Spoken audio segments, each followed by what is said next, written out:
Welcome back to part 18, যেখানে কথা হলো মানি ম্যানেজমেন্ট নিয়ে। বিদেশ আসলে আপনাদেরকে মানি ম্যানেজমেন্ট করতে হবে, নাহলে আপনি সার্ভাইভ করতে পারবেন না। এখন বলেন ভাই, মানি ম্যানেজমেন্ট কেমনে করবো?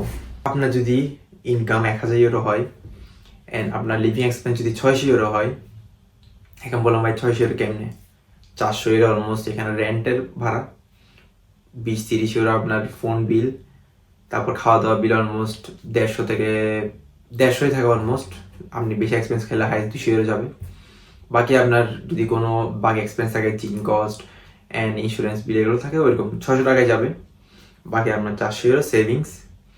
এগুলো যদি আপনি চিল করতে চান, যে আপনি অন্য কোনো দেশে ঘুরতে যাবেন, হয়তো আপনার একটু সমস্যা হয়ে যাবে। বাট আপনি যখন 400 ইউরো করে 10 মাস বা 9 মাসের জন্য সেভ করবেন, 4×3600 3600 ইউরো সেভ করবেন। বাকি টাকা আপনি সামারে যখন সেভ করবেন, আপনাকে অলমোস্ট সব মিলাই 70-80% কামাইতে পারবেন। বাকি টাকাটা আপনি পরে দিবেন। So it's really better for you. যেহেতু আপনার 1000 টাকা থেকে 60% আপনার চলে যাচ্ছে আপনার লিভিং কস্টে, বাকি 40% ট্রাই করেন সেভিংস করার।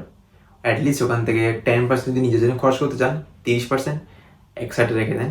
ব্যাঙ্ক অ্যাকাউন্ট একটা খুলেন, একটার মধ্যে রেখে দিন, যাতে আপনি টাচ করবেন না নেক্সট 3 বছর। এরকম করে নেক্সট 3 বছর চালাবেন, যাতে আপনার টিউশন ফি সময় কোনো রকম সমস্যা না হয়।